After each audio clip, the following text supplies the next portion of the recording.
Hey, what is going on, crypto people? It is Steve Crypto C with another day in the life and the crazy life that is the digital asset space. Good morning, good afternoon, and good evening to each and every one of you. How to make more than $800 million in crypto, attacking the once third largest stable coin, Soros, George Soros style. Yeah, that is some interesting stuff. Charles Hoskinson, not happy at all with the market manipulation going on in the market. We'll cover the fact that the top 100 Bitcoin wallets, I would think that the top 100 Bitcoin wallets would be held by some institutional players. The top 100, what do you think? I think so. John Deaton clears up the whole immunity thing with the SEC. We'll get into that a little bit as well. And Charles Hoskinson laying it down why we're in crypto. It's about options. Laying it down for sure. We'll get into that as well. So listen, guys, the market continues to do what the market does. Let's talk about it. This is your XRP Ripple daily news in around 0 to 10 minutes. The Bitcoin dominance again, 41.7%. Bitcoin's trading at $30,065. Ethereum is $2,197. XRP is at 42 cents. XRP is at 42 cents.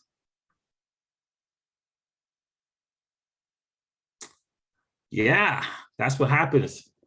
That is what happens when Wall Street decides to crush the retail investor, when institutional players decide to crush retail. They figured out a way to manipulate it, you know, the same way that JP Morgan does, another institution with the gold and silver markets. Figure a way to manipulate it and crush the retail.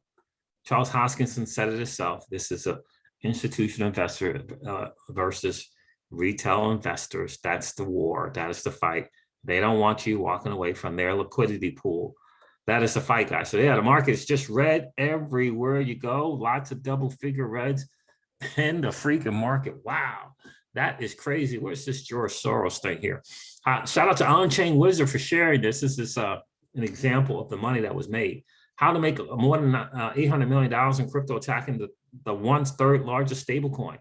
Everyone's talking about the USC attack right now, US terror, including Janet Yellen, but no one is talking about how much money the attackers made or how brilliant it was. Let's dig in. Our story starts in late March when the Luna Foundation, Guards, FLG, starts buying Bitcoin to help back UST. FLG started accumulating Bitcoin on, and by March 26th, had 1 billion, a billion plus in Bitcoin position. This is leg number one that made this trade or attack brilliant. The second leg comes in the form of the 4-pool frax announcement. We all know about that. Since we're following DeFi, we know about the 4-pool frax, right? That happened with US Terra, Luna, Frax, and a couple others. This added the second leg needed to help execute the strategy in a capital efficient way. Liquidity will be lower and then the attack is on. So the 4-pool that they did, they went from 3-pool to introduce a 4-pool, and Terra Luna initiated that. It was UST, Frax, USDC, and USDT, kind of playing into the curve wars. We don't know when the attacker borrowed. Yeah, we do now know. The 100K Bitcoin to start the position, other than it was sold into Quan's buying. Yeah, still speculations. Again, we kind of got confirmation on that. LFG, Luna Foundation Guard, bought 15 BTC between March 27th and the 11th. So let's just take the average price between these dates, 42K. So if you have a $4.2 billion short position, over the same time, the attackers build a 1 billion over-the-counter position in UST. The stage is now set to create a run on the bank and get paid on your Bitcoin short. And in anticipation of the 4-pool, LFG initially removes 150 million from free pool liquidity. The liquidity was pulled on May 8th, and then the attacker uses 350 million of US Tether to drain curve liquidity. And LFG, the Luna Foundation Guard, pulls another 100 million of liquidity. But this only starts the depegging, which went down to $97.97. LFG begins selling Bitcoin to defend the peg, causing downward pressure on Bitcoin, while the run on US Terra was just getting started. On the curve liquidity, with the curve liquidity drain, the attacker used the remainder of their 1 billion over-the-counter UST position to start offloading on Binance. That's what Binance had to do, what they had to do when they stopped the trading. As withdrawals from Anchor turned from concern into panic, this caused a real depeg as people fled for the exits. So LFG is selling Bitcoin to restore the peg, while the attacker is selling UST, US Terra stable on Binance. Eventually, the chain gets congested and the central exchanges suspend withdrawals of Tether, fueling the bank run panic. UST depegs to 60 cents at the bottom, while BTC bleeds out. The crypto community obviously panics, and as they wonder how much Bitcoin will be sold to keep the peg. There are liquidations across the board, and Luna pukes because of its redemption mechanism. The attacker very well could have shorted Luna as well, by the way, in parentheses. The attacker very well could have shorted Luna as well. You know, there's word on the street, and there's been rumblings for years to get rid of the practice of shorting. Bitcoin fell 25% from 42K on the 11th to 31K. So how much did our attacker make? There aren't details on where they're covered, obviously, but if they are able to cover, we're going to figure that out or buy back the entire position at 32K. That means they made $952 million on the short. That's his approximation. On the 350 million of UST curve dumps, I don't think they took much of a loss. Let's assume 3% or just 11 million. And let's assume that all the Binance dumps were done at 80 cents. That's another 125 million cost of doing business for a grand total of 815 BF borrow cost. Bitcoin was the perfect playground for the trade, as the liquidity was there to pull it off, while having LFG involved in Bitcoin and foreseeing they would sell to keep the peg and prevent Luna from dying was the kicker. Lastly, the liquidity being low on 3 pool in advance of 4 pool allowed the attacker to drain it with only 350 million, causing a broader panic in both Bitcoin and Terra. Any shorts on Luna would have added a lot of P&L here as well, with it falling 65%. Mine as well said that it's down 97, 98%. I showed it on the video this morning. Hope you're doing well, bro. That is interesting. That is an absolute Wall Street move, if any.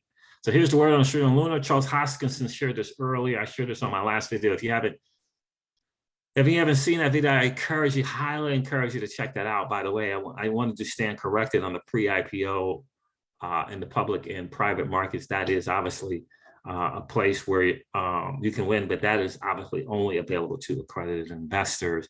By the way, for my fans out there who always wants to point to Celsius, Celsius offered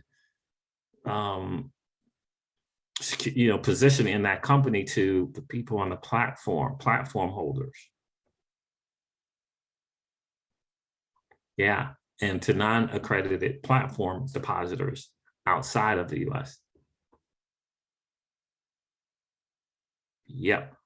So regular everyday people were able to get some of that shares into Celsius, not the US, because they're trying to protect us from the likes of Celsius. The powers that be, old money is trying to protect us. They want to continue to laugh at us buying it on the regular market. I think this is fascinating. With all of this madness going on, the top 100 Bitcoin wallets have added 77,000 Bitcoin, $2 billion in the past 24 hours. You think that was your next door neighbor?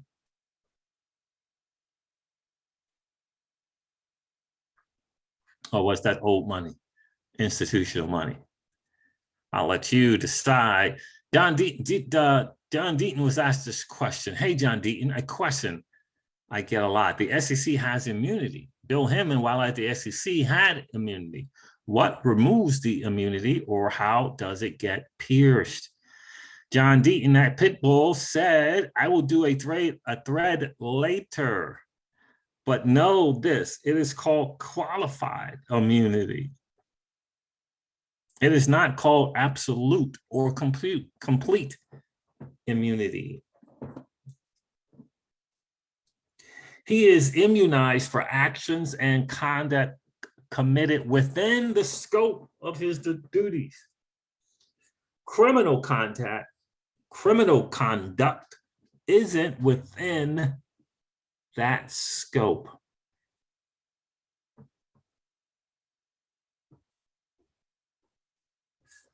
So John Deaton's going to go more into this immunity thing as well later today. Keep doing what you're doing, my guy. We appreciate you.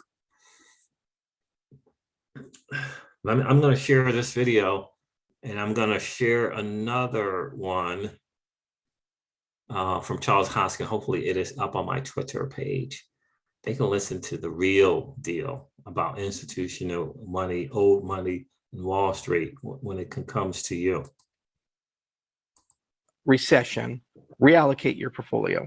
This was always the danger of inviting the Wall Street types in, is that they would just simply treat crypto like any other asset and label it as an exotic high risk one. And when the markets go in not the direction they want, they dump it.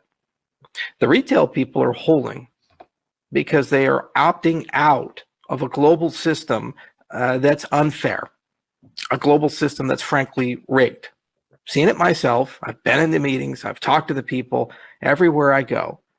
They don't give a fuck about sustainability. They don't care at all in any way, shape, or form about whether you live well.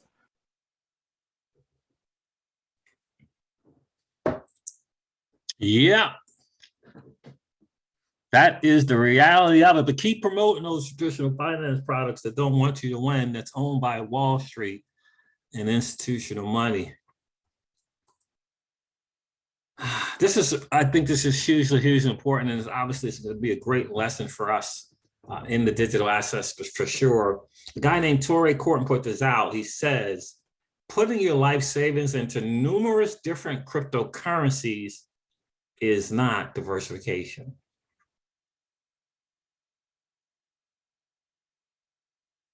The entire sector is correlated and essentially move in sync, regardless of the industry the crypto project is working on. What if you were all in crypto and then your stable coin of choice was US Terra, thinking that you're diversified, thinking that, I got a good portion of my money in dry powder in the decentralized stablecoin Terra. Yeah. And institutional money, because they don't want you to win. Institutional money, because they want you to walk away from crypto and walk back into their liquidity pool. At least that's the rumor on the street, that this is Wall Street. No actual, kind of factual confirmation, other than the fact that Gemini has on their order books that BlackRock and Citadel did buy this 100,000 BTC. I believe it was 100K, not 100, 100,000 BTCs, I believe is what it was. What if that was your plan? Wise words have been blinded. Wise words, people. Wise words, it says, people have been blinded by manipulation of influencers and greed in this crypto space. This won't end well for 90% of investors.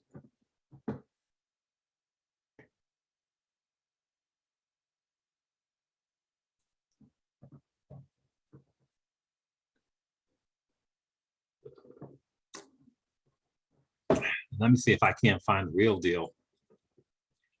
See if I can't find the real deal for you. From Charles Hoskinson as well. I tweeted this out. The point of crypto has always been about a different option than the dystopian option that has been offered to us by old money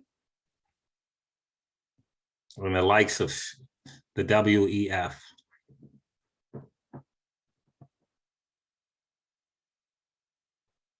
It's always been about the option.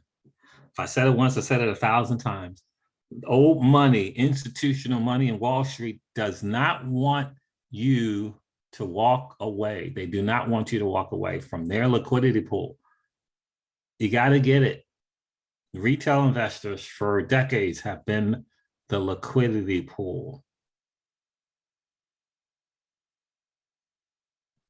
where you can be raked and rugged and just, they'll laugh at you as your 2 to 5, 2 to 8x, 2 to 10x is in on the stock market and NASDAQ, whatever. Meanwhile, they're owning 30, 40, 50, and 60x in the market, not allowing you access, making you jump through some hoop called accredited investor.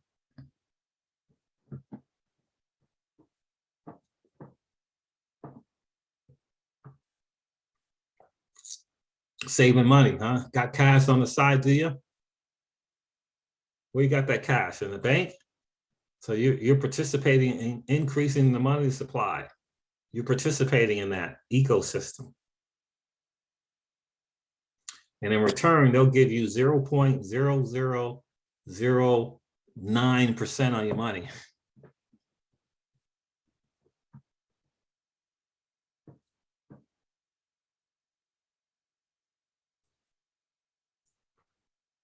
Yeah. Don't talk about DeFi slant CeFi platforms like Celsius that'll give you 7, 8, 9, 10% on your money.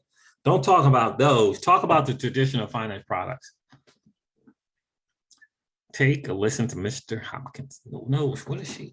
It's only 20 seconds. Is that right? Maybe that is right. Okay, let's try it again. And a different option. Consequences of what we're doing. We're due for a systems change, and the institutions aren't going to do that for us. They're going to go down with the sinking ship because they simply have no other choice. The point of cryptocurrencies and blockchain technology has always been a different option than the dystopian future that's being offered to us. Than the dystopian future that has been offered to us.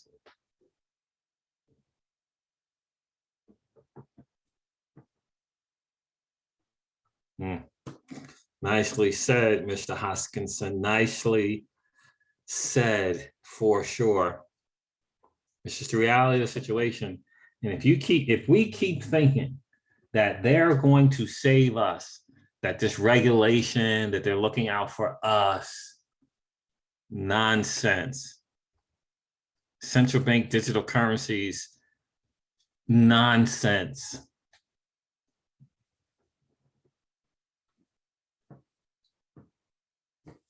It's all nonsense. They're not going to, they have to go down with the ship. They're not going to go down not fighting. You think they're not going to go down fighting? They don't want you to walk away. They want you to be in 401ks and index freaking crap and some kind of annuity. They want to rake the fees from your 401k. That's what they want to do.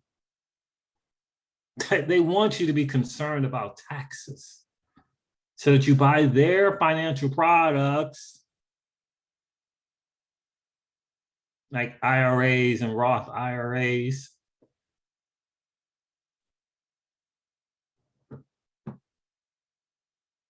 At one time, prior to 1913, the United States of America operated on a big surplus without any taxes. Without none. And ever since they implemented the tax code in 1913, it's been downhill ever since. Just think about that. All right, guys, I'm going to end this video like I do all of my videos and remind you guys of this, that old money doesn't want you to win. They don't want us to win. They would rather that we remain a cog in their perpetual wheel of trading our time for dollars. They don't want us to play in the same playground that they play in, where we allow our money to work for us. This is our chance to win, guys. The digital asset space is our chance to win. We are in the midst of the greatest transfer of wealth in the history of man. Are you participating? Or are you standing on the sideline? Here's what I do know, that the battle for you has already been fought, and the victory is yours. Go get it. I'll talk to you soon, guys. See ya. Bye.